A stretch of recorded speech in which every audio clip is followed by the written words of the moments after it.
Good afternoon 12th class students. चलिए, अभी आप लोगों ने विगत कुछ ही दिनों में टर्म टेस्ट 1 के एग्ज़ाम को सफलतापूर्वक आयोजित किया, जिसमें आप लोगों का उम्मीद है अच्छा प्रदर्शन रहा होगा। मैं आप लोगों को अग्रिम शुभकामनाएं देता हूं और इसी के साथ आपके साथ एक अपने विद्यालय के अचीवमेंट को और शेयर करना चाहूँगा कि विगत वर्ष की भांति इस वर्ष भी हमारे जवाहर नवोदय विद्यालय की टीम ने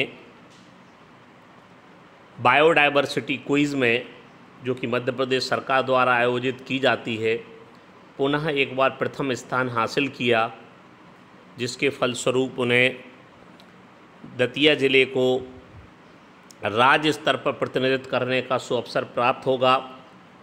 इसके लिए विगत दिवस उन्हें नगद 3000 रुपये, शील्ड और प्रशस्ति पत्र देकर IFS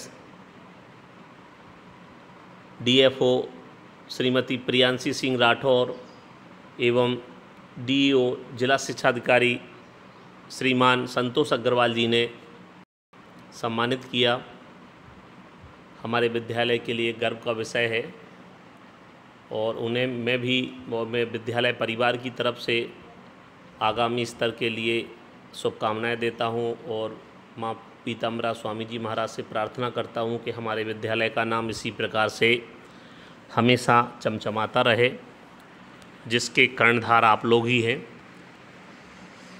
तो हम आज की क्लास शुरू करें तो उससे पहले हम इससे पिछली क्लास में जब चर्चा करें तो जैसा कि आप लोग जानते हो कि unit number 8 D and F block element पर डिस्कशन हम लोग कर रहे थे, जिसको मैंने PPT के अकॉर्डिंग 3 पार्ट में 1A 1B और 1C में डिवाइड कर रखा है।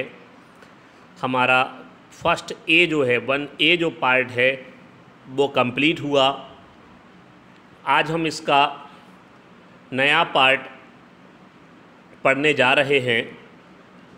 जैसा कि मैंने इंट्रोडक्शन के टाइम पर ही आपसे कहा था कि अगर आपसे पूछा जाए कि 10 मेटल्स के नाम लिखिए, तो मुझे पूर्ण विश्वास है कि आप उसमें से लगभग 6 से 7 ऐसी मेटल के नाम लिखेंगे जो डी एंड एफ ब्लॉक से ही आती होंगी, जो कि ट्रांजिशन एलिमेंट ही होंगी। क्योंकि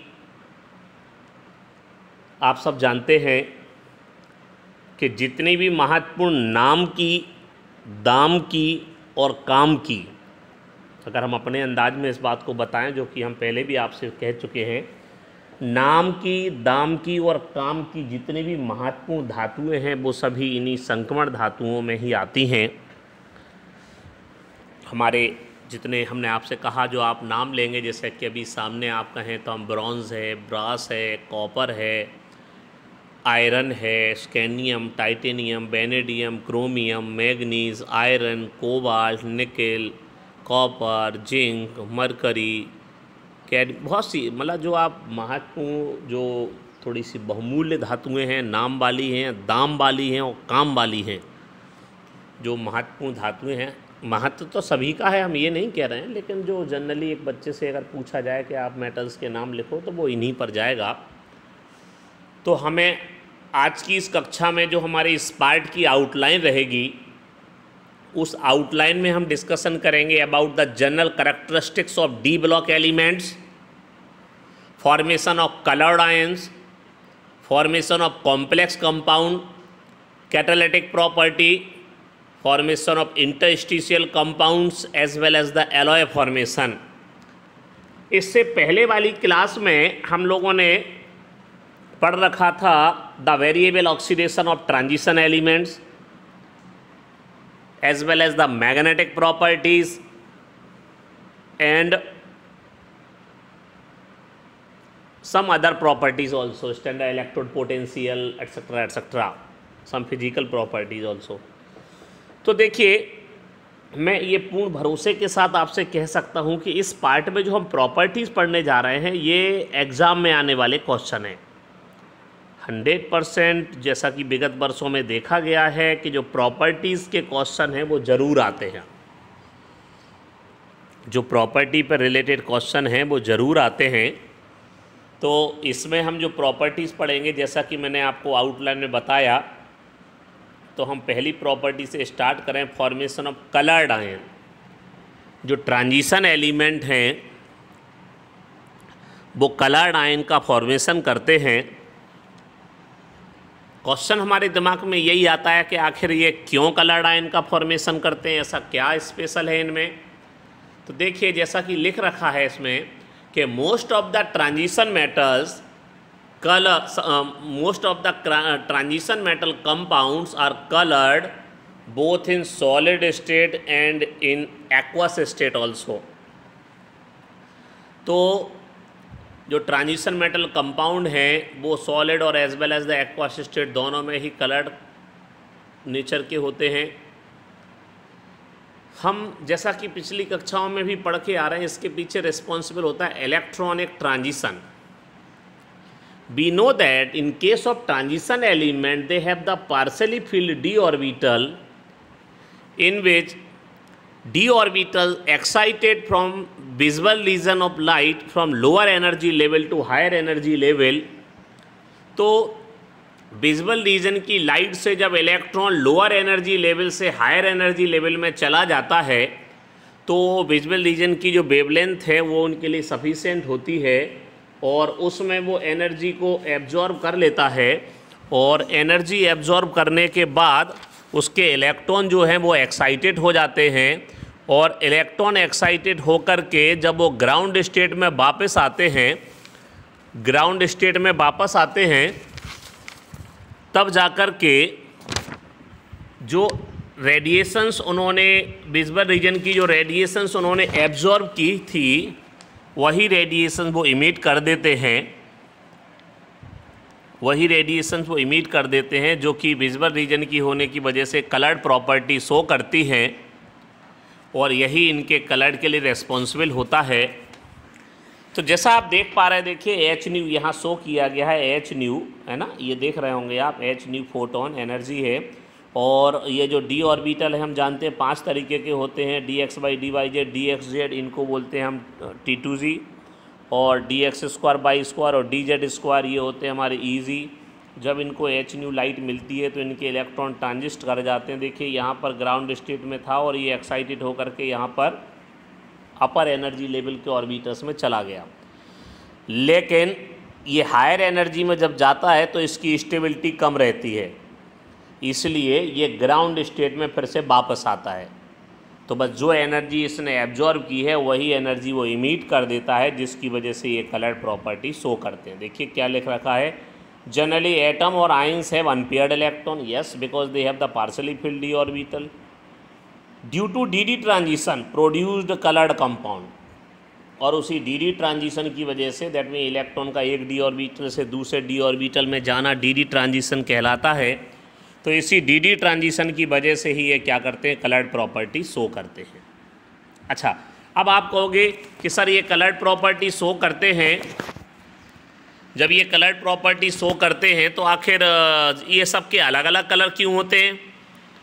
तो अलग अलग कलर ये होते हैं क्योंकि इसलिए होते हैं क्योंकि इनका सभी अलग अलग एटम के होते हैं जिनमें न्यूक्लियर चार्ज अलग अलग होता है, इसलिए इनमें अट्रैक्शन अलग होता है, इसलिए इलेक्ट्रॉन को एक्साइटेड करने के लिए जो एनर्जी दी जाती है वो भी अलग अलग होती है। ठीक है, इसलिए जब एनर्जी अलग अलग दोगे तो ग्राउंड स्टेट में वापस आएगा तो उसकी भी एनर्जी अलग अलग होगी, रेडिएशंस अलग अलग होंगी, तो इसलिए कलर प्रॉपर्टीज़ भी क्या होंगी, कलर भी अलग अलग शो करेंगे। देखिए जैसा कि बना रखा है इसमें, ये हमारी बुक में भी है, D0 और D10 होगा तो कलरलेस होगा, D0 और D10 होगा तो कलरलेस होगा। बिकॉज अगर हम अपनी भाषा में कहें D0 है तो एक्साइटेड कौन होगा, और D10 है तो एक्साइटेड कहाँ होगा। जब D0 को इलेक्ट्रॉन ही नहीं है तो एक्साइटेड कैसे होगा, और जब D10 है मतलब कंप्लीटली फिल्ड है, सभी डी ऑर्बिटल पाँचों के पाँचों डी ऑर्बिटल जब कंप्लीटली फिल्ड हैं, पूरे भरे हुए हैं, तो इलेक्ट्रॉन एक्साइटेड होकर कहाँ जाएगा, ठीक है ना, तो इलेक्ट्रॉन एक्साइटेड होकर जाएगा ही नहीं।